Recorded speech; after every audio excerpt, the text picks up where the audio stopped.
Alexa, lights on. Okay. Sorry, that took a little longer than expected. I was trying to get things a little bit more organized, but life be life, and as you saw in the chat there. But hope everyone's doing well. Crazy times we live in. I don't even want to really get into it. It's been pissing me off. But in any case, though, we still have brass tacks here, and, well, we kind of know what the deal is at this point. So, the stands right now, we have a day 5 now at this point. We have a day 5 enhanced risk with an increased threat of severe weather, in particular over towards the Mississippi Basin and over towards the Ozarks here. Very dangerous territory here for storm chasers as well, unfortunately. So, that being said, considering the conditions that are being as favorable as they are for strong tornadoes even possible, already being highlighted by the National Weather Service here, there is a lot of concern, so of course we're going to be going over the details here. Then of course we also have a day 7 risk to be subsequent to that. There are a little bit more uncertainties with the day 7 threat. I'm going to try to actually pull that up here. A lot is going on right now, so I am a little bit behind, and I do apologize for that. We tried to, and my brain is also kind of scattered right now, also I will say that much as well. Almost acted like I've completely forgotten how to use this. Alright, so here is day 6 to go along with this. The original origin of when the threat came into play here was actually on, I think it was Tuesday or Wednesday. Actually, scratch that, was Wednesday. We started out with the day 7 slight risk, which just turned into our day 5 here. The following day, we got the upgrade to enhanced risk, and then this area originally was a little further off towards the west, even included the Atlanta metro area.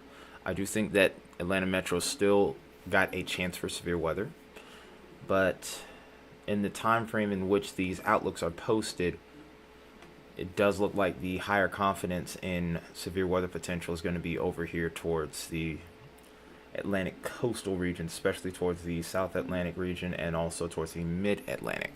However, the thing to make note of here is there is a lot of uncertainty with this. Depending on how this storm behaves through the day before is going to be a big determining factor as to what we see a little bit further off towards the east here. So this may uptrend or this may downtrend here. A decent confidence in the Carolinas. As far as the Mid-Atlantic is concerned, that is the big question mark that I have here. Obviously, as we go further towards the east, there are a lot more population centers, so concern does increase for the safety of others for multiple reasons. So, that being said, we're going to go ahead and get into the model data here. And this is where things get really juicy in regards to the details here. So, I just kind of want you to prepare yourself because there's going to be a lot going on here. Obviously, with weather not really being in play right now, things remaining pretty calm, we'll be able to put full focus on this, thankfully. So, we're going to try to go over both the GFS and the Euro at this juncture here. Like I said, it's unclear what the dominant hazard type is for both days, really. I do think damaging winds and tornadoes are going to be the two dominant threats. Hail is pretty questionable, but I do think the lapse rates are on an uptrend as well, so a lot of questions to be had there. But the most interesting detail that I have seen over the last couple of days is the orientation of this trough here. This trough originally was kind of leaning more into the neutral tilt, and look at it now. We're actually getting into a negative tilt, which is more than likely going to create a more ideal environment for a line of significant severe storms that have the potential to produce tornadoes, most likely in the form of a QLCS, a quasi-linear convective system here. You can kind of tell where that line is going to be based off of the map here. If you look real closely, you can see these little points where we see a drop off in the color here. You're seeing the yellow kind of turning into purple in these little blotches. We're seeing our diffluence there. And this is more than likely where our line of storms is going to be potentially as we get into the afternoon of the 4th here. And then, of course, we're going to watch this progress off to the east here. As we get into the overnight, we might lose some instability, but there is some questions in regards to that, given the fact that typically, and I mentioned this before, global models sometimes downplay the instability. They underestimate the actual amount of instability that could be available. Even so, we've seen some pretty robust signals from that even so. We might be doing a follow-up on this either Saturday or Sunday. Most likely Sunday, I would say, because by that point, we'll probably be in range of the convective models, which do a much better job, in my opinion, in regards to instability values. Not to really knock on models like the GFS and the Euro, but it's just not their specialty. Convective stuff is really good for the short range, immediate impacts. Straight line versus supercell. I think we could get a mixture of both. Depends on a couple of last minute parameters. Cloud cover could come into play. If we have any sort of morning convection, that could come into play and also hinder or enhance the event. It could be either or. So, like I said, there's still questions even with the day 5 event, and there's even more questions with day 6. So it's kind of hard to say. But as of right now, I would say that just about anything's on the table at this point. So it would be best to be prepared for either scenario. I do think there will be prefrontal cells. I do think the line of storms will have straight line winds, but also there will be embedded supercells within the QLCS. Oh no, there's plenty of lift. So the thing is, if you look at these contour lines here, and I'm actually going to do a thing here where I just click a single frame.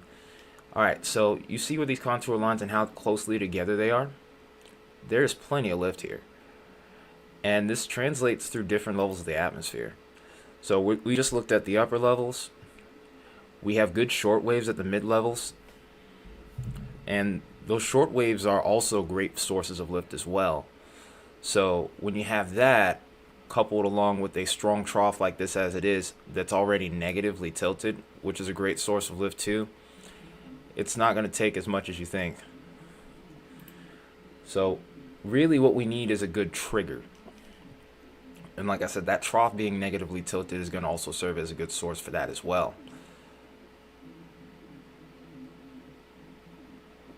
Hey, what's up, ATR? Well, Dixie setups are intimidating because when they look bad, well, they don't always verify.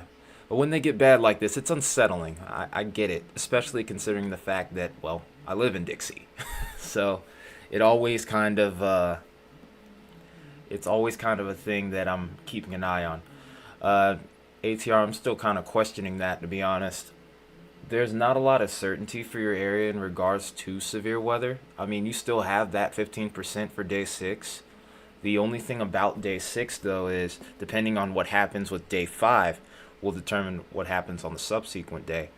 But in either case here, I think parameters are still set in play to where you could get tornadoes and also damaging winds. I think you're kind of leaning more into the damaging wind threat, though. Oh no, I'm with you on that, Emmanuel. I am. I don't even want to talk about it. I'm trying my best not to be upset. It's very difficult. But that being said, I mean, I don't even want to get into it, man. I really don't even want to get into it. But I think you know where I stand on the matter. I'm pretty sure you know. But in any case, though, we just looked at all 3 of the levels of the atmosphere from the GFS. Let's actually go ahead and take a look at the Euro, because the Euro's had some really interesting updates over the last couple of model runs too. Cool thing is now, since we're within 144 hours, we can now actually look at 18Z as well. So the timing on the Euro is a bit different. It's been that way pretty much from the jump here. These 2 models haven't really lined up in regards to timing. Calm before the storm. Definitely has that feel, doesn't it? Definitely has that feel. I can't disagree with you. Alright, so here's the timing of the euro here. We're kind of leaning a little bit more towards sunset when things are really starting to become more pronounced on the euro here. Oh dear. Please be safe, ATR. Don't want anything happening to you out there. Just make sure you have a way to find shelter if you need to.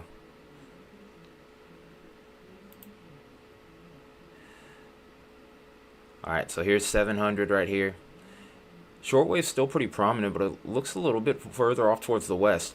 But if I'm being honest, based off what I'm seeing from this shortwave over here towards parts of central Mississippi into Louisiana, I still think, just like with the GFS, that we're going to get some prefrontal cells. Also, another thing to make note of here is the fact that the euro has been the one that's been kind of hot out of the two of them to start out with, and GFS usually has usually been like following in line. The thing that I've made note of in particular also is the fact that in the last couple of runs, GFS was the first one to go negative tilt. Now the euro's doing it.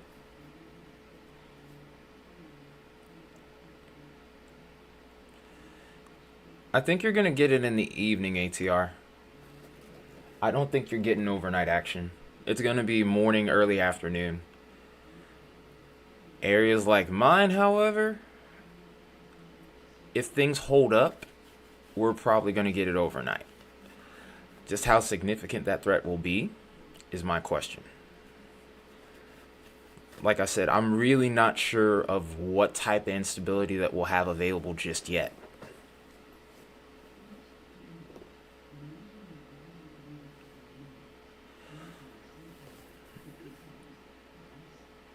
Steep mountainous terrain. Yeah, that's scary.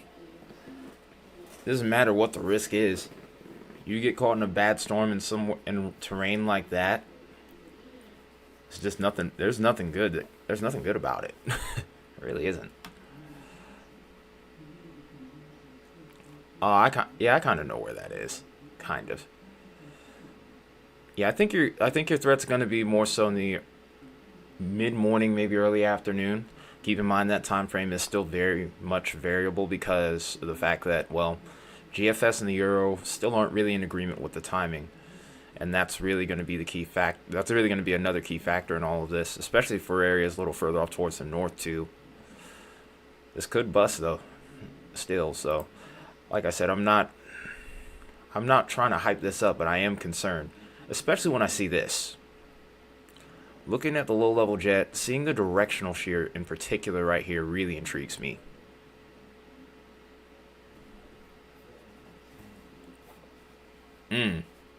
Wow. But if you look at this though right here, 60 knot jet as we get later into the evening, with it only expected to ramp up as well, it's a very concerning look. And then typically with these Dixie Alley setups, one thing I tend to look for is that south to north flow here, and you can see that in prominence here. So a lot of concerns there as well. Now another thing to make note of is the fact that we're going to have a lot of moisture available from the Gulf. A lot of moisture available from the Gulf, and then also a prominent warm sector to go along with said moist sector. You can see this moisture nose right here. We're getting into the 60-degree dew points as we get into the Ozarks here. Some of these areas may very well push 70 degrees in dew points here. Like I said, you can look across the board here. I'm actually going to do a model comparison here. It doesn't really matter what model I look at here, really. Even though the progression is slightly different, the moist sector is pretty much abundant. It doesn't matter which one I look at. Even the National Weather Service blend of models, which is known for historically being, let's say, like conservative, if you will, is showing prominent 60-degree dew points over towards the Mississippi Delta and areas further off towards the south in particular. Now, this doesn't line up quite as well with the amount of wind shear that's available, but I expect the moisture to continue to advect off to the north and also off to the east as time goes on here.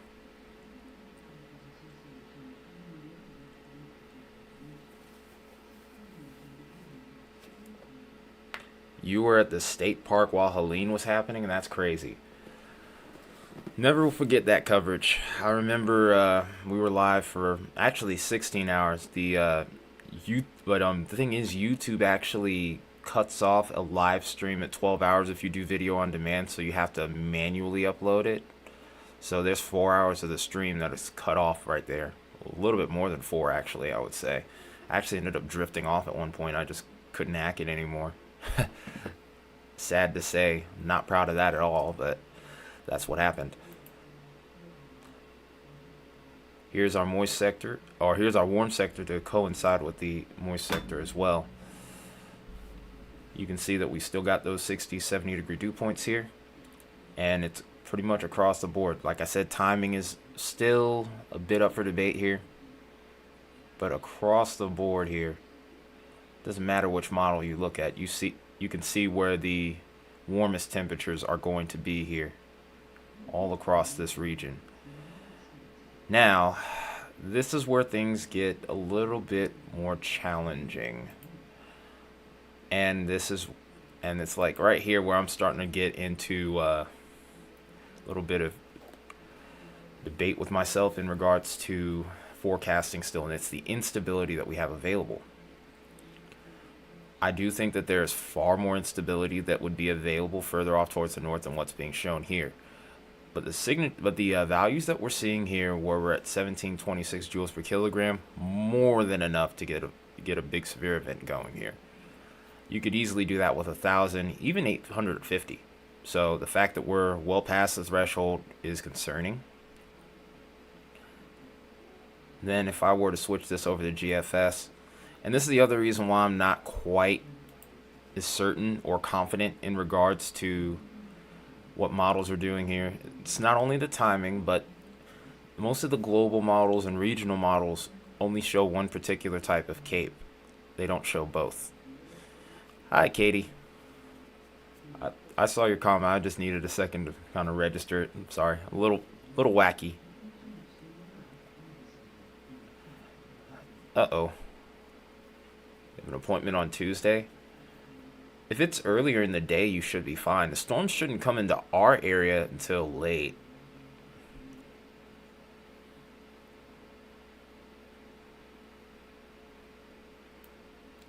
Storm shouldn't be coming into our area until late. If you look over here, though, I mean, like I said, pretty much over towards the Mississippi Delta, and I do think areas, again, off to the north are going to have more instability available. You can see that we have 1,200 joules per kilogram in Cape here, and if we were to go ahead and do a combination plot here looking at hodographs, I'm going to try to choose the best timing available here while I'm at it. I'm going to start with Euro first. I'm going to do this, and wow, that's actually uptrended since the last time I looked at it too. This is the concern I have. So with hodographs here, this is a great way of looking at the wind field as a whole. New windshield wipers, at least. Yeah. Mine are fairly new. They do a pretty good job. So, but thankfully I won't have to go anywhere on that day. So I'll be able to cover the event for pretty much from start to finish. I don't have any real obligations that day. So it'll be interesting to see how long I can hold out on that one for. But in any case, though,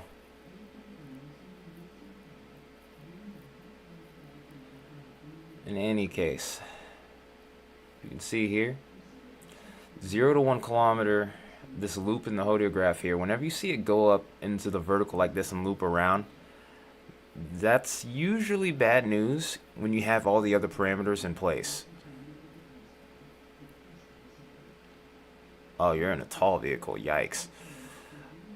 Like I said, though, if your appointment is earlier in the day, you should be okay.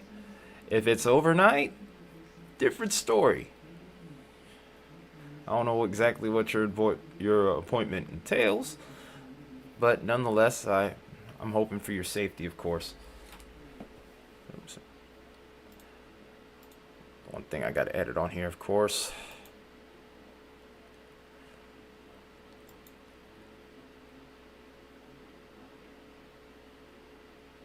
Hmm. That's interesting.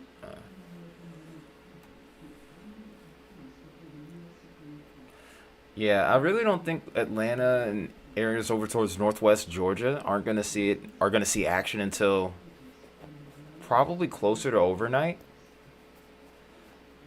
And like I said, it's really not a guarantee as to whether or not we end up getting anything. As of right now, Atlanta itself isn't in a slight risk, or nor is northwestern Georgia. It's really to the east of the metro area as of right now, but I do think severe weather is still possible there. It's just they don't have enough confidence to put up a 15% area for us yet. I do think that that can easily change here. So let's make a quick comparison here. Let's go to GFS, take a look at the same area. Okay, so that's not quite as impressive. So this actually might be earlier in the day we need to look.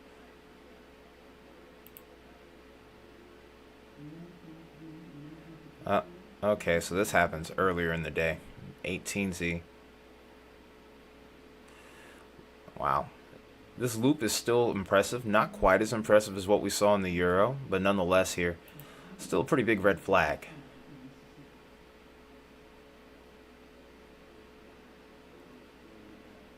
So like I said, the big issue that we have here between these models is the fact that, like I said, data gets limited at this range, and instability often, like I said before, seems like it gets downplayed ever so slightly. Like I said, I do think over towards these areas further up towards the north, towards central Arkansas, northern Mississippi, there's going to be more instability available in what's being shown here. So another thing I'm going to look at here, and I don't do this quite as often because there's not really as much of a need, but I'm going to be looking at the lapse rates here. And the reason I'm interested in the lapse rates has a lot to do with not only the hail threat, but also the tornado threat. The broader lapse rates could be a big factor in all of this here too. So if I can get the timing right, that could be very foretelling as to what we end up seeing here as well. Then of course we'll finish out by looking at all of the reflectivity models here. But one thing I'm making note of here is out ahead of this region, some pretty steep lapse rates at about 6 here. And then a little bit behind this system, I also think we're getting some pretty steep lapse rates. Very dynamic system, to say the least. But there is a little bit of discrepancy between models here in regards to how impressive these lapse rates, or how steep these lapse rates may or may not end up being. So I do have, like I said, I do have my share of questions with this. Alright, so now let's go ahead and take a look at our reflectivity here, because this is going to be very foretelling as to what's ahead. Alright, so main ones I'm going to go with on this one are going to be GFS and Euro at this point. If you have any other ones that you want to look at, feel free to let me know.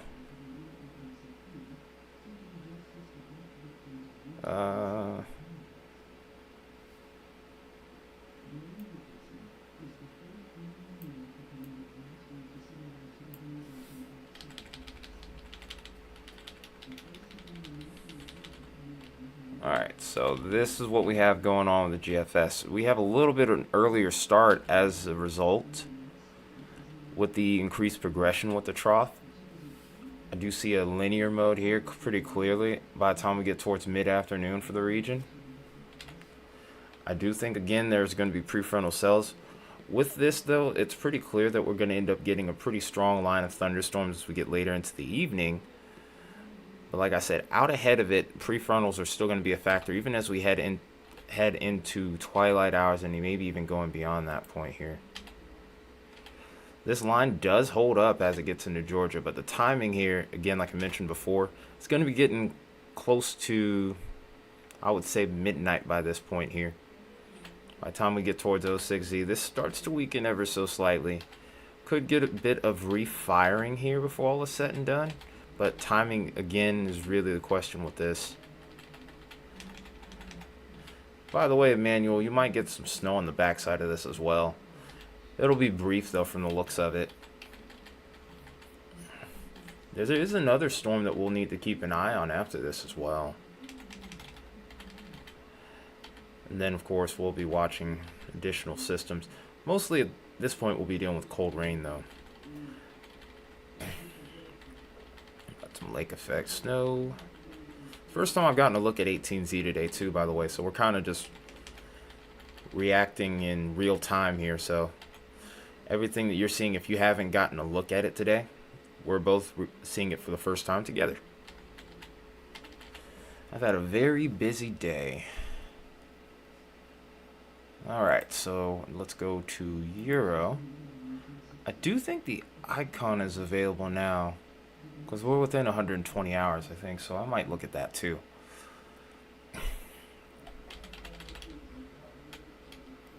Alright, so one thing to make note of here when it comes to the Euro has a bit more a little bit higher resolution here.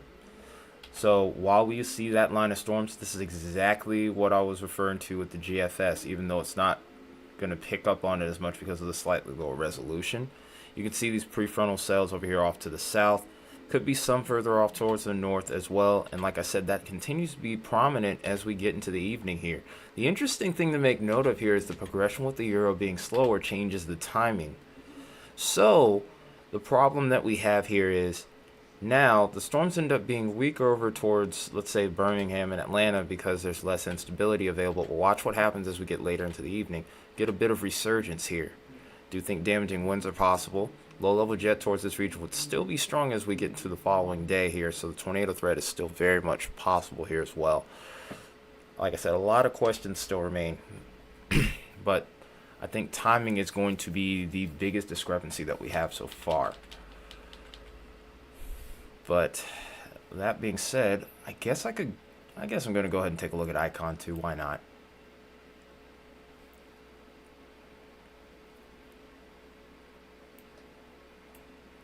Interesting to note that icon has already gone up to OOZ. We still have several hours before GFS gets there.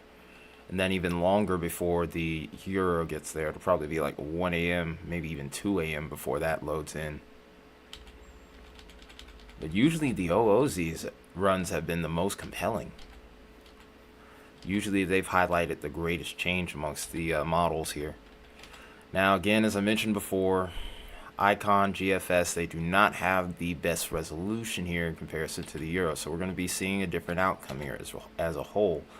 But I can still see a pretty clear-cut signal for a line of storms here as we go through the day across parts of Arkansas and Louisiana. Eventually this will be racing off to the east here.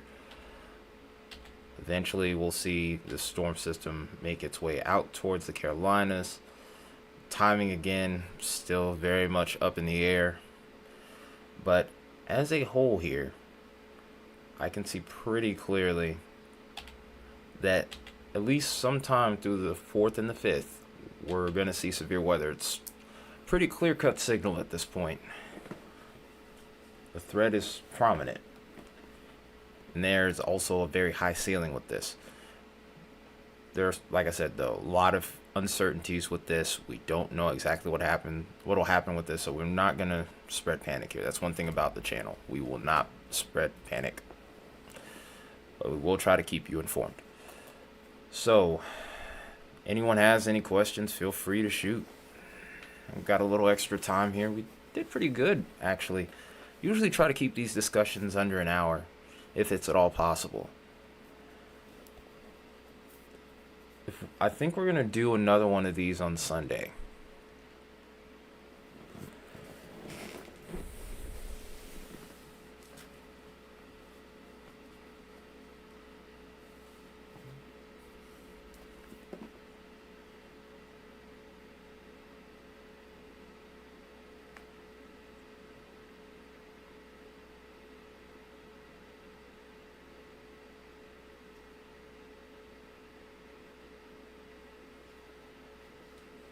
What was this message here that I got?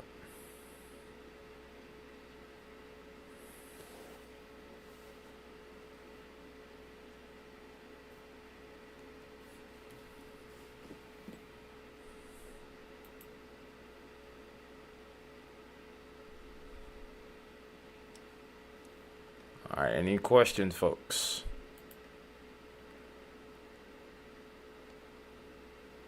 If you want me to do any sort of radar scans over your area as for right now, or any sort of forecast for your day, as for what's going to happen with your area on that particular day, March 4th, 5th, feel free. Otherwise, we'll just kind of wrap it up after this.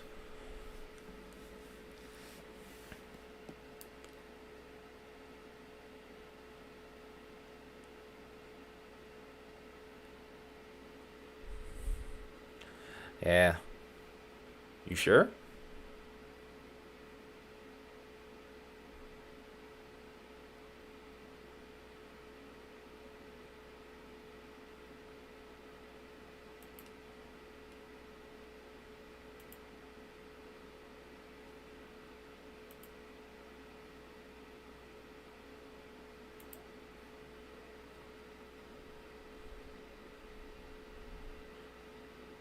You do have some? I mean, feel free. Alright. Got any requests? Let me know. Oops.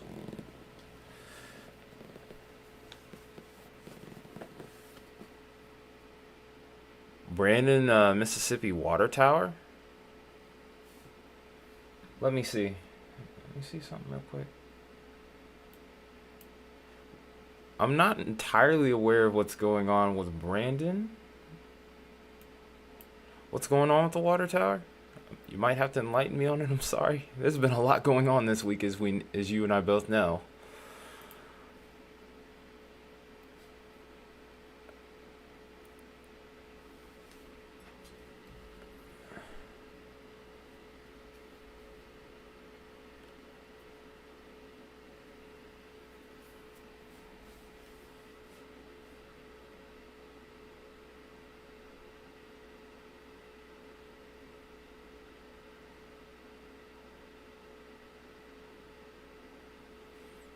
The water tower actually blocks a scan? Wow. That's interesting. That's really interesting.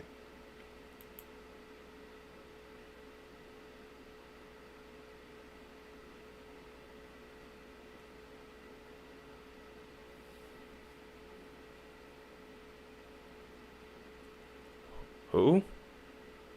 It's 4? Yeah, please send that, because I'm actually really intrigued. That That's crazy. I think that's one of the first times I've ever heard of that actually happening. Then again, there's still so much I'm trying to learn when it comes to radar too. Oh, some Russian metal. If I could ensure that I wouldn't get taken down for it, then so be it.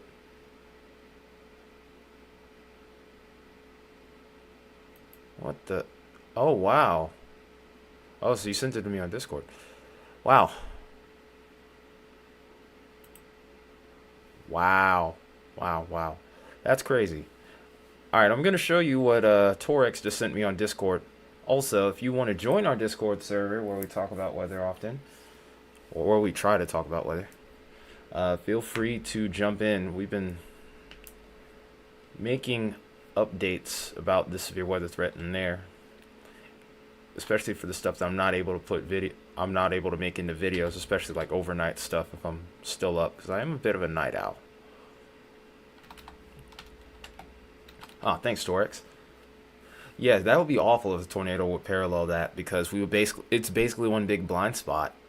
Hang on, let me go ahead and pull that up while we're at it.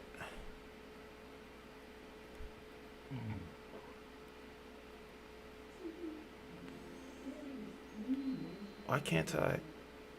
Wait. Okay, there it is. Big weather, blow us away. But yeah, this is what Torex is talking about here. So the radar that we're looking at is over towards Brandon, Mississippi, but there's a water tower that's actually in the way. And as a result, this little corridor here becomes a blind spot in the radar. So you're not getting clear resolution here, and as a result, this could result in a loss of data during severe weather events. This is also an area that's under the threat for severe weather on the 4th and the 5th. Well, the 4th. So, there is a bit of concern to be had here. There's got to be some way we can address that problem. I'm wondering if it's always been that. I'm wondering if it's always been that.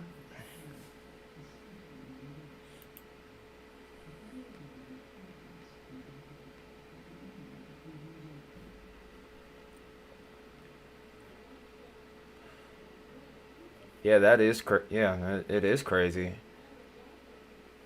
Has this and that's what I'm saying. Has this always been a thing?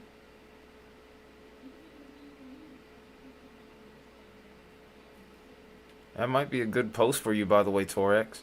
That might be a good post for you to make on socials. I'm sure that might get some traction even. If it's been there for, hang on a minute. I can I can test that right now. You know, I have Radar Omega up.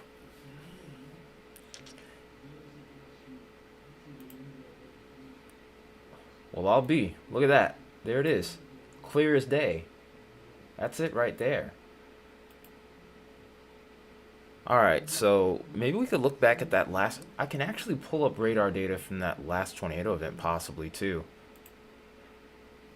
Yep, there it is. It's clear. It's clear as day. That's crazy. That's crazy, dude. Kind of scary.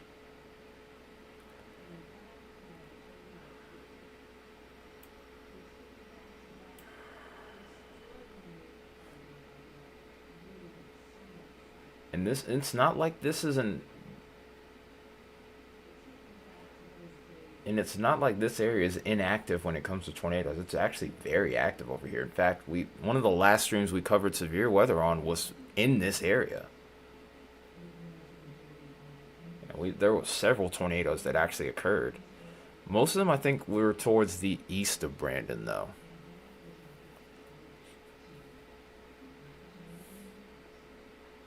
But yeah, you can see it probably in every radar mode. Check CC.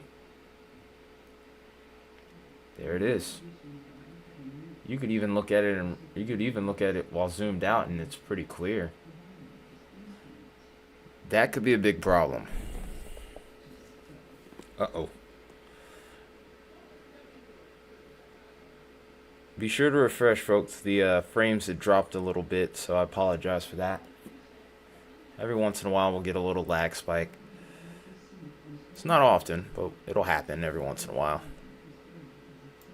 So just make sure you're refreshing. But, wow, that is crazy. But yeah, as soon as you can, though, Torex, you should definitely make a post discussing that.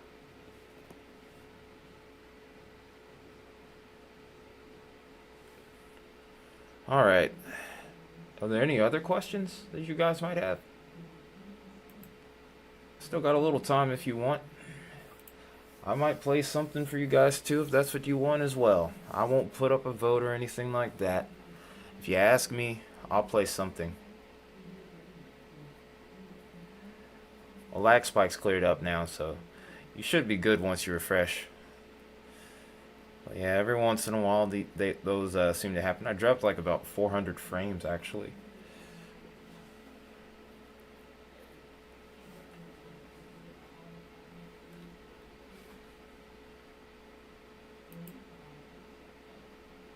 Ha.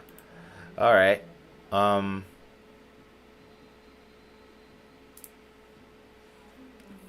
So, I'm going to try to do this. I am not warmed up at all though. So, it's not going to be my best. I'm going to warn you in advance. But I can make it happen though. Hi Mia. You ready for more severe weather? Might want to be ready, because, well, yeah. Looks like you got some action coming your way. Okay. Give me just a second here. Oh, my legs.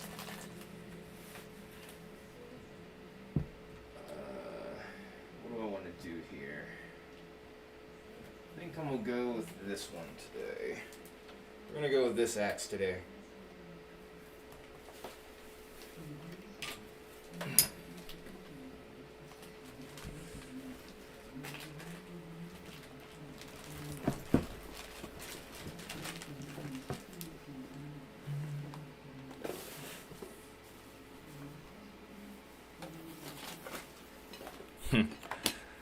All right.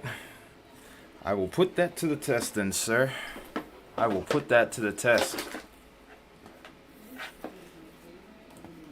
Should really wrap up this cable more. Bad practices on my part.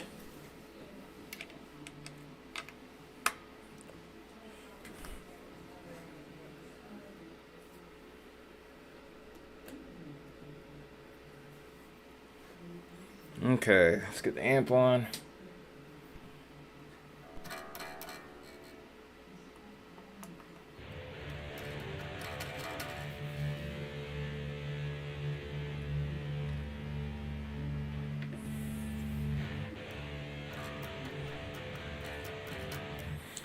Well, it's been there for almost 2 days. That's not my fault.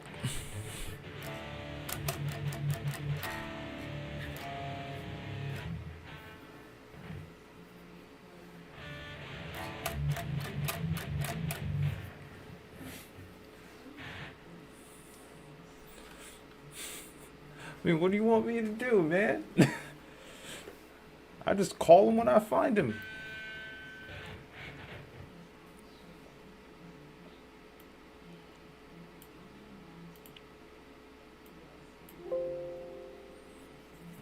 Alright, I'm just trying to check my volumes here before I get started with that.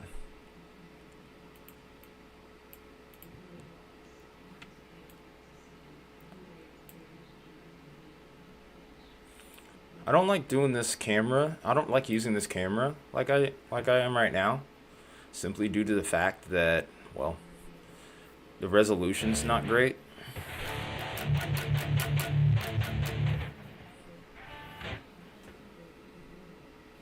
Alright, let me do another volume check.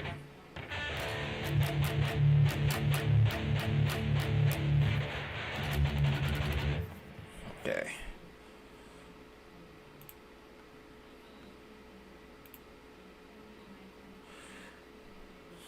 I'm going to try to play as much of the leads as I can. Might not be my best, like I said, because I haven't warmed up. So, here we go.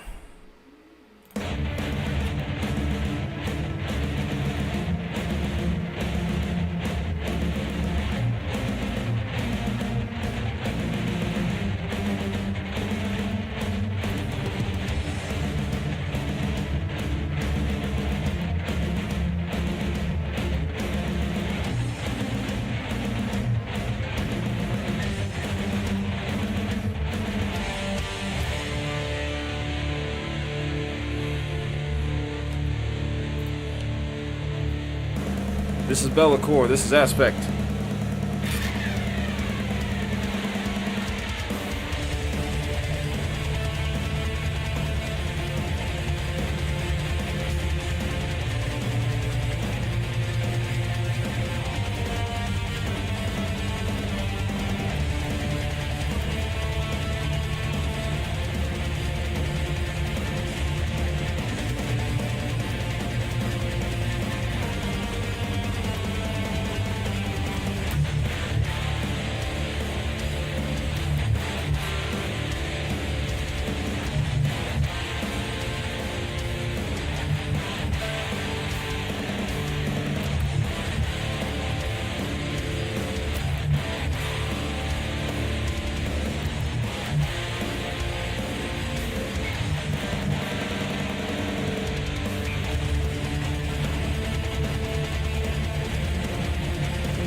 Hang on.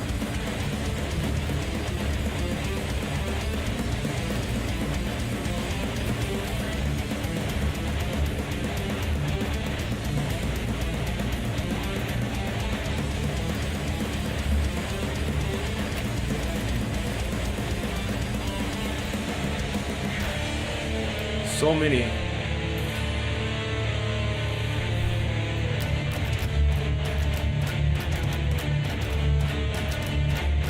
Baconator, what the hell?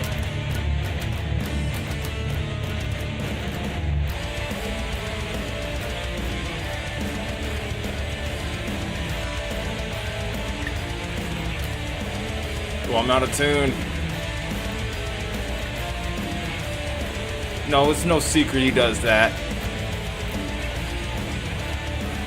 What the hell?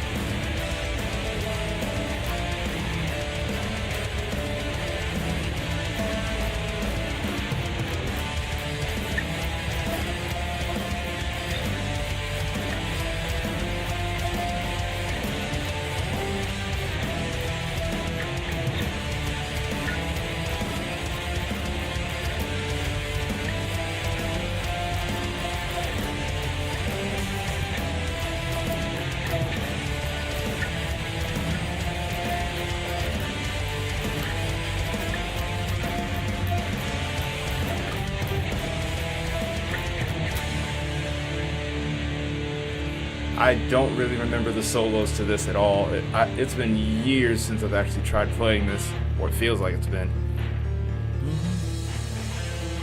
Yep, this is out of tune.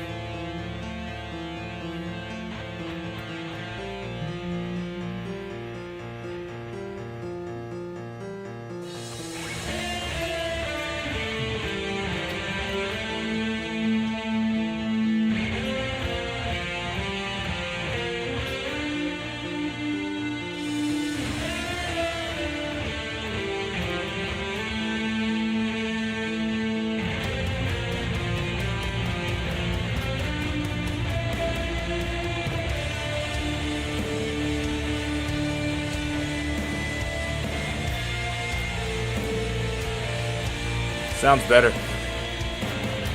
Yep.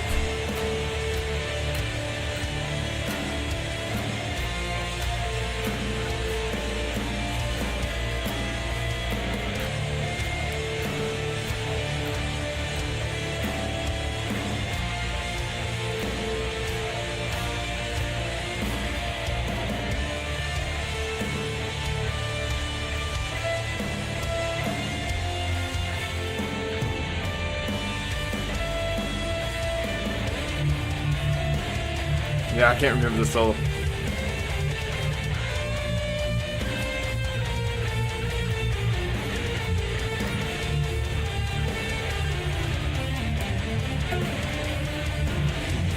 Damn, I can't remember it.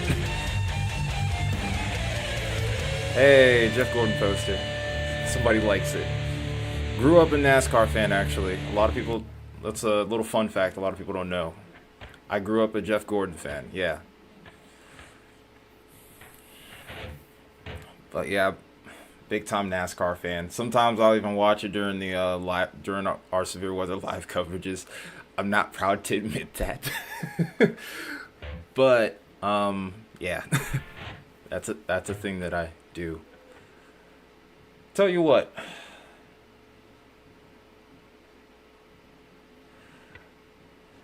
had to happen sometime. Wobble tricks. It had to happen sometime. Are you a NASCAR fan too, Smokey?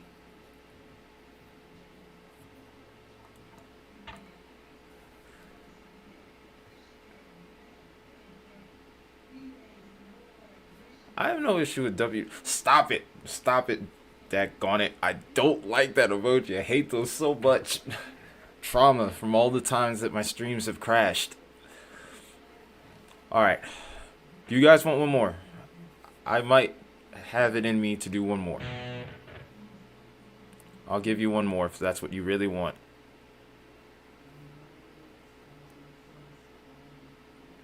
Oh, I wish I could do Pantera. My stream would get taken down immediately. The only band that I can do right now is Bellacore from Australia. Very underrated band too, by the way. They're incredible. They're actually going on to their first U.S. shows this year. And they're actually going to be coming into my hometown for Prague Power Festival. But I doubt that I'm going to be able to make it to that show. Probably not going to have the money. And then on top of that, that's in the middle of hurricane season. So there's that. Just even trying to go to the Trivium show in May, I feel conflicted about that because there's a chance I could end up missing Severe Weather live coverage. But then again, also, for Trivium and Bullet for My Valentine, those two bands are putting out their marquee, doing the 20th anniversary of their marquee albums, playing them in full. I would feel crazy if I missed it, so it's just one of those things. All right, but let me do a thing real quick. But yeah, I got one more. I can do one more. You'll get a little sneak preview of something I'm putting up on my other channel. Oops, I almost screwed up my guitar too.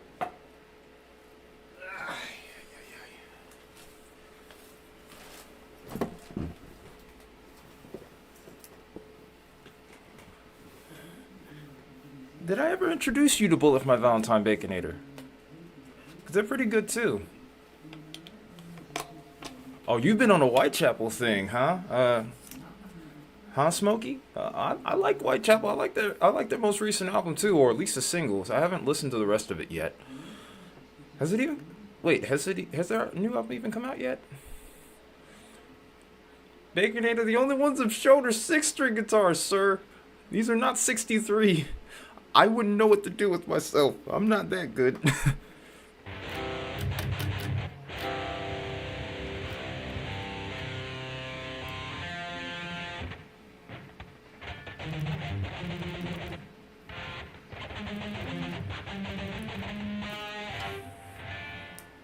Starting to warm up, so I might be a little better with this one. We'll see. It's crazy that I recorded this one not long ago. This is going to be released on the other channel soon. This isn't my song, by the way. It's another Bellacore song. You mean my 7-string. I can't really play anything on 7-string that I can show on stream just yet. Well, I don't know why, but I always seem to have that effect. Anyone that's really, watched me play guitar has often said that. Daggone it, Baconator. Alright, where is it? It's the first time I'm playing this in front of people, too, so here we go.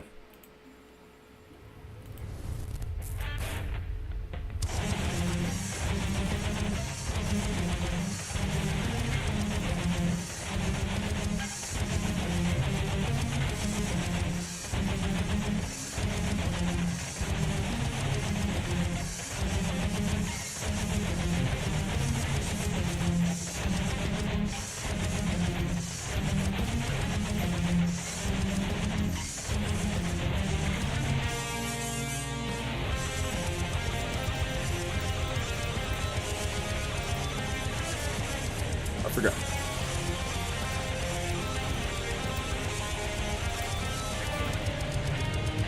Wait. Wow, I can't believe I've forgotten this.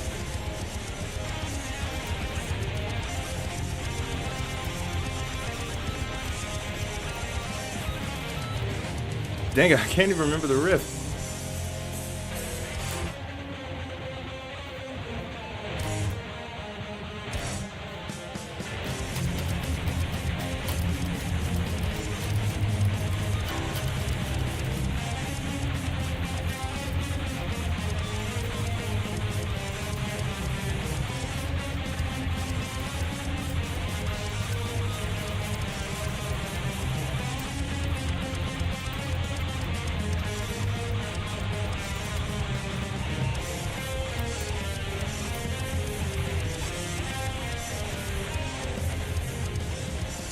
Okay, it seems like I can't hear this one. Let me turn this one up a little bit. Oops.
Oops.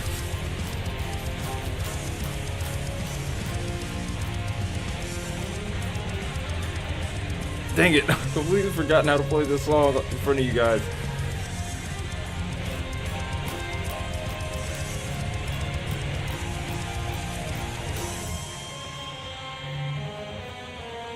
I can't even remember how to play this song anymore.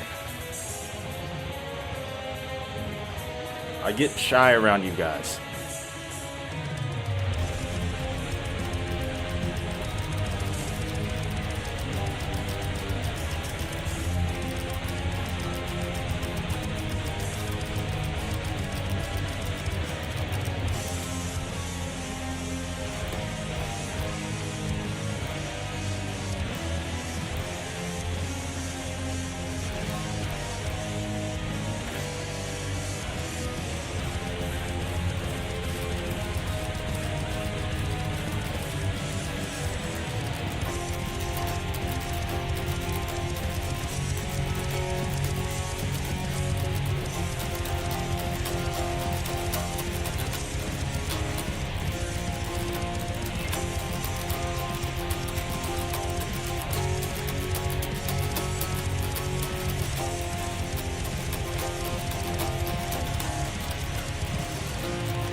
A couple weeks ago I recorded this too, that's the craziest part.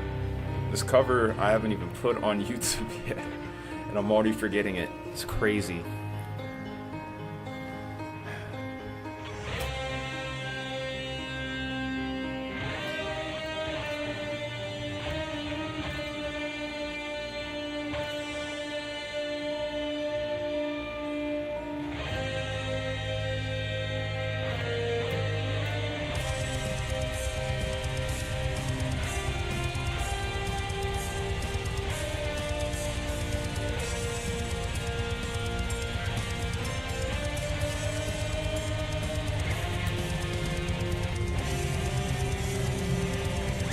I thought I could make that.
Not my best. I am sorry, you guys. I bet you if I tried it now, I could probably figure out most of that solo. I don't come into these streams expecting to play, so that's my fault. But now since you guys seem to keep since you guys have asked me a couple of times now, I need to start remembering that. I'm gonna be determined to not let you catch me slipping again.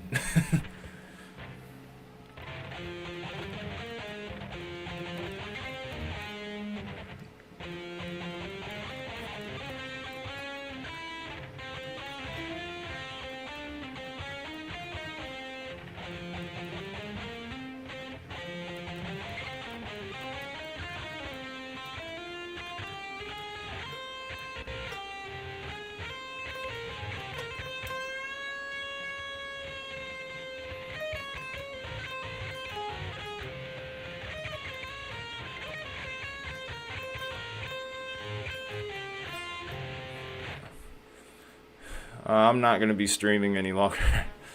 Really, my goal was only to be on here for an hour. But I like you guys, so I stayed on for a little longer. But yeah, I'm not gonna let you guys catch me slipping again, man.